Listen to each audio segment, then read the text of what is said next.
Stephen said, I'm Ryan. I'm the operations coordinator. Look after the actual harvesting work and stuff that we're doing with the Family Forest Network project. So I'm doing my presentation today, just kind of an overview of what the project is. I've done this before at some of the Woodland Conferences, but more when we were first getting started. So for today, at least, I'm going to talk more about what we've been up to, how we've actually designed the project, a little bit about some of the harvesting work and everything that's going on.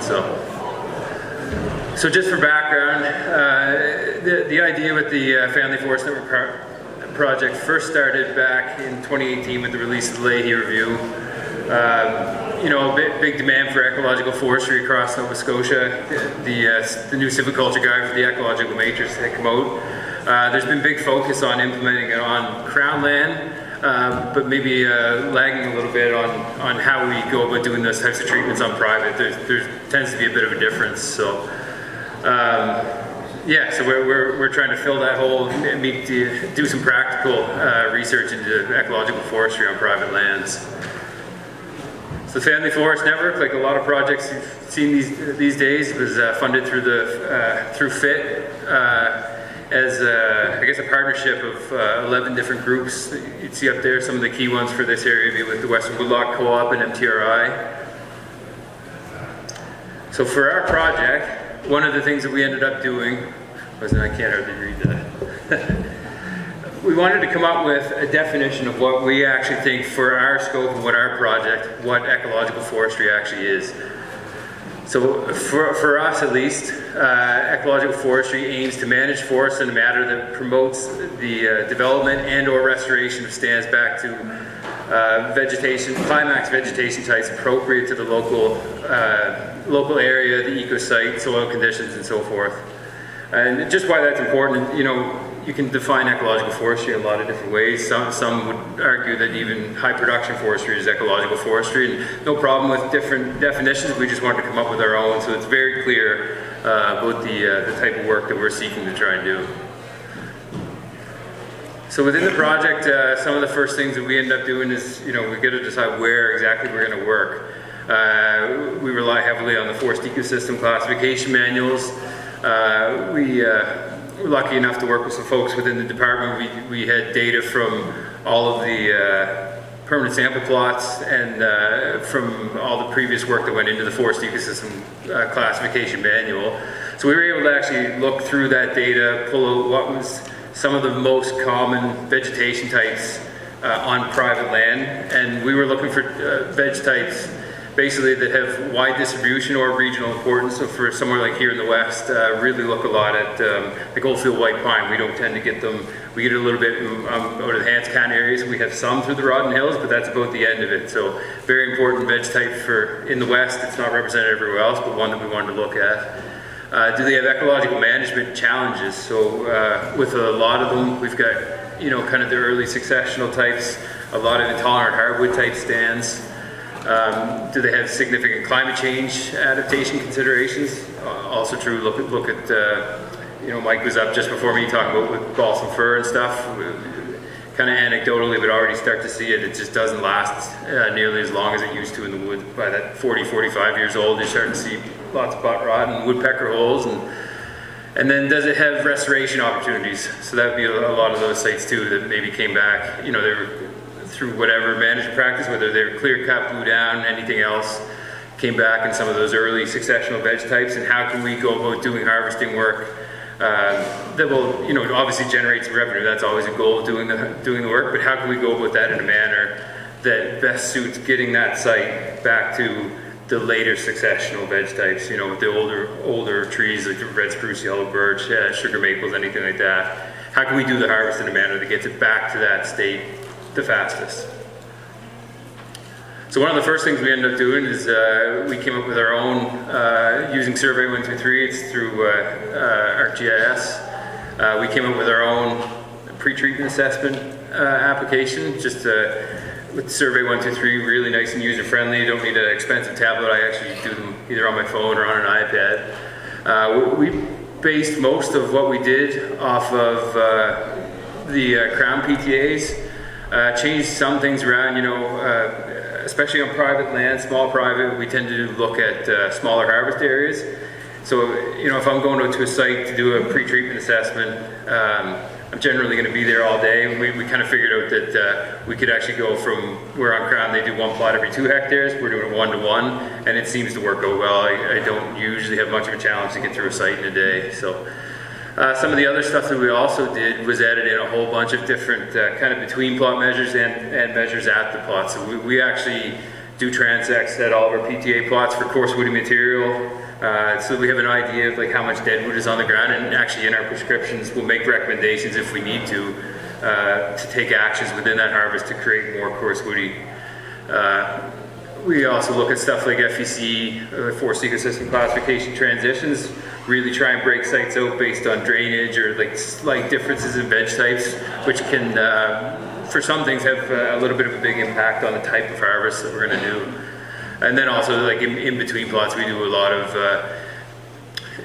looking for unique tree species, trying to map out, if you've got a big 100 centimeter DBH white pine or something like a really, really big one, we try to map those out on the woodlot too. Look at a lot of wildlife stuff. So one of the ones that's on there is what we've started to call ecological growing stock. So for forest professionals in the room, they'll know, but for most folks, when you're doing your pre-treatment assessments, usually you classify trees as acceptable or unacceptable growing stock, and that's entirely based on really the economics. So acceptable is a good tree of a desirable species. It's either has a log or could have a log in the future, and we anticipate that it's going to increase in value. Unacceptable is you might have a perfectly healthy big yellow birch, never going to make a saw log. We call it unacceptable. For the purpose of our project,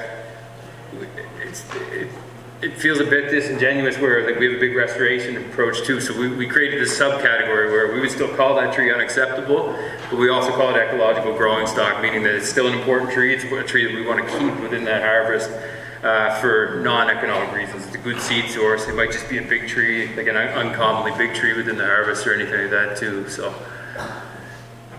I'll just point out that's probably the coolest tree I've ever found in the province. It was in Cape Breton. It's 136 centimeter large tooth aspen. Not really something normally, it's over 100 years old, and not one that we would normally say we want to keep, but it's just such a big, unique tree. We will actually put a buffer on that one. We're definitely not going to cut it. So some of the other things we look at, we work, Community Forest International is one of our partners, so we've partnered up with them, use their methods for measuring carbon. So we actually take some carbon measurements at every PTA plot. We also look at, obviously, collect soils.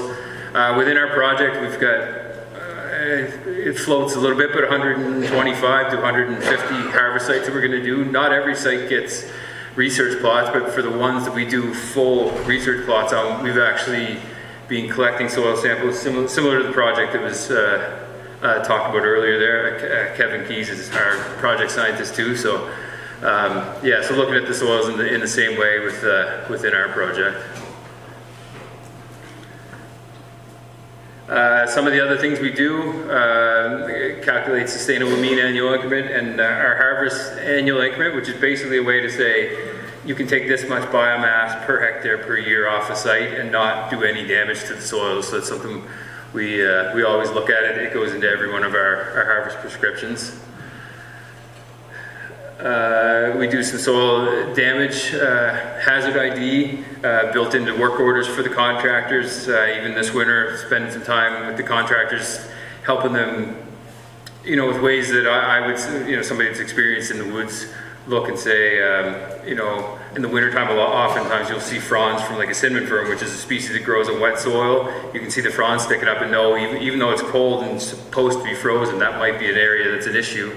And working with the contractors to identify either through me flagging it or them just identifying and say, hey, I better pull more brush in, maybe don't cut pulpwood or low-grade wood here, we're going to have to run it over just to avoid the soil damage. And also, luckily, we haven't had to do it yet, but we do have kind of contingencies within our harvest supervision and stuff. If we do start to get excessive soil damage, we'll go back through and do some proper surveys just to quantify exactly how much. If we needed to, we would go back in and try and mitigate that. But haven't had to yet, and hopefully won't have to. So once we go through our full PTA, process, and this is something I think they're doing on Crown land. I know it was something supposed to, this came through Kevin, is we actually map our harvest sites out into what we call ecological planning units. So I think on Crown, if they're doing it, they do it based on like 2 hectares, where our harvest sites tend to be smaller, where we get maybe a little bit more of a hyper focus on restoration work and stuff. We'll actually break them down into 1/2 hectare units, and that can be based like, again, on veg types.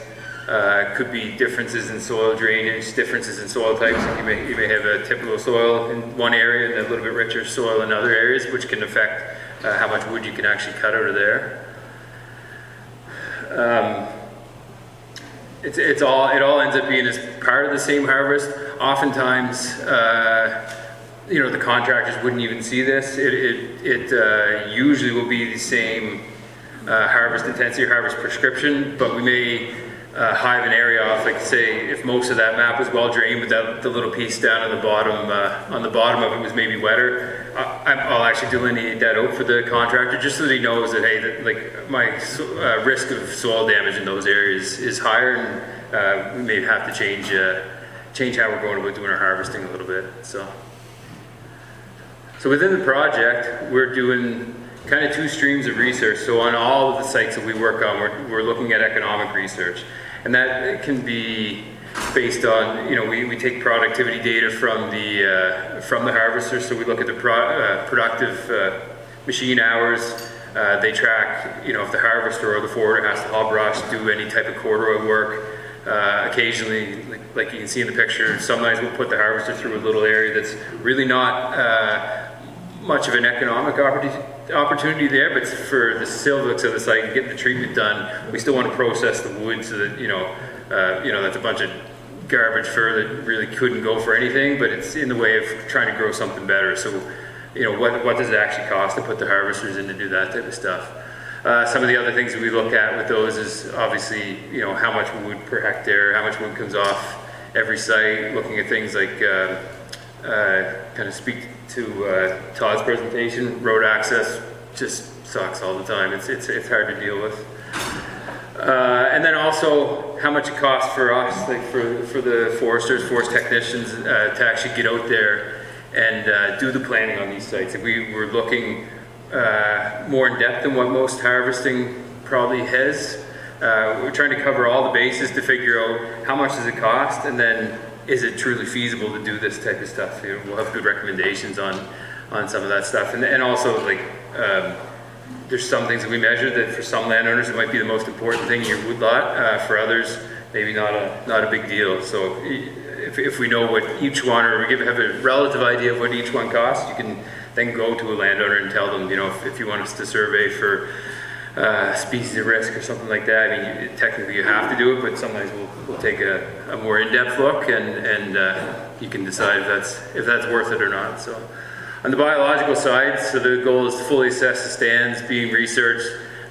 We map out a 1 hectare control area, no harvesting, and then we have 2 other research areas where they get full research plots. They measure things, again, like coarse woody material. It's a bit more of an intensive quantification of that. Vertical structure, ground vegetation, that's where they actually take the soil samples to look at regen. And then the big thing with this one, and not something that we're going to figure out right away, but the collection of this data is really only the starting point. Like, we have a 5-year project. 5 years is nothing in forest time. So going forward, we're just kind of setting the table, at least on the biological side, and at some point we'll have to find more funding to start, revisiting these sites after 5 years, 10 years.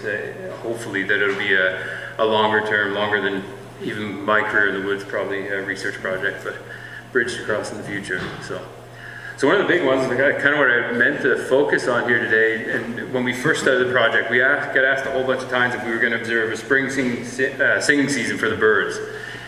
And it was something, we went back and forth a whole bunch on it, but it ended up being something that I said, no, we don't want to do that. It's not always realistic. If we shut down our contractors, they're not going to stop cutting wood, they're going to go somewhere else. So we're kind of taking more of the approach of, we've actually come up with a protocol for nesting birds, and want to see if we can actually do our due diligence, come up with some way to have I won't say no impact. There's not a way to have no impact, but mitigate our impact on nesting birds as much as we possibly can. Which technically is if you're not doing that type of work, it's a violation under the Migratory Bird Conservation Act. So in practice, what we end up doing, first step, we'll identify the site that we want to do any harvesting on. We'll have a desktop biodiversity assessment, so Abby with MTRI, I'll send her a shapefile. She'll look at all the relevant data points that she has to say, I've sent some in that we might say, oh yeah, well within 300 or 400 meters of that site there's Canada warbler, so immediately we know it's not going to be a summertime harvest site, there's species of risk in that area. Step 2, we'll go out and actually do our PTA. We actually just decided here the other day, we've created a new form within our PTAs. We're actually using, I'm sure most people have the Merlin Bird app. We actually record those and log them within our pre-treatment assessment. If we decide that we think it's a site we're going to go ahead with, we'll put out ARUs. That's what the little green thing is there. That just turns on in the morning and in the evening, listens for bird calls. We'll analyze that data. If we have any sites that comes back with any S1 through 3, so species of risk or species of concern, automatic deferral, we're just not going to cut those sites until later in the summer. And then for the most part, not a hard and fast rule, but as much as we possibly can, only focusing on gap style harvesting, just because it's a little bit easier. All of our field staff are actually trained in how to do avian nest sweeps. We took a course through, I can't remember the group, but it's easy to do a nest sweep in a 0.2 hectare sort of gap. I can just sit in the middle of it and watch. That whole site one, and we tried a few of these last year, and it was just a nightmare. You never have any confidence that you've actually looked at the whole site, whereas the gaps are quite easy. So some of the other stuff we've been doing, we lucked out. Hurricane Fiona was a real pain when we first started this project, but out of that we've had a few contractors that did some of the salvage type work and have gotten into doing forestry, but we've got at least a few of them with smaller harvesting equipment. So like that's just an 8-ton harvester, small harvester head, a few small wheeled ones, small forwarders also. With our harvest prescriptions, for the most part, we follow, everything runs through the SGEM, like the crown guide that we use. A lot of treatments like the one you see there would be kind of a partial overstory removal. We mostly follow with that, maybe have a little bit higher retention. And then in a lot of other sites, again, we tend to push things more towards the gaps. It's easier to implement, easier for the contractors to understand, and also probably a little bit more natural in terms of natural disturbance or anything like that. Forests don't tend to blow down like a thinning. It's more small, big gaps, and so I'll skip over that one because you can't read any. But that's just one of our prescriptions. So we're going to get into this one in the fall. We're actually in as a partner with the 2 Billion Trees project. So on a lot of our sites, we realized that they probably should have some tolerant hardwoods. Most of them don't have any seed source or anything. So we're going to go back and do some planting there. I took the chance to stick my main planter in there. That's my son. We were transplanting red spruce. We haven't done anything yet, so I didn't have a good picture for it. Some folks may have gone to this. Honestly, don't ask me any questions. I wasn't involved, but we did a climate change vulnerability assessment. That's more on Kevin's side of things, but I wanted to stick it in just as something that we've been working at. And then a whole bunch of other things. We've got 2 drones now. We actively, we fly all of our sites, get the digital ortho photos for pre and post harvest with all of those. We're going to do some browsing trials, thinking that we're probably going to maybe look at doing some site prep on some of our harvest sites, especially with the small gear, we don't get the soil disturbance that we even need to hopefully get some natural regen of something like a yellow birch that likes that mineral soil exposure.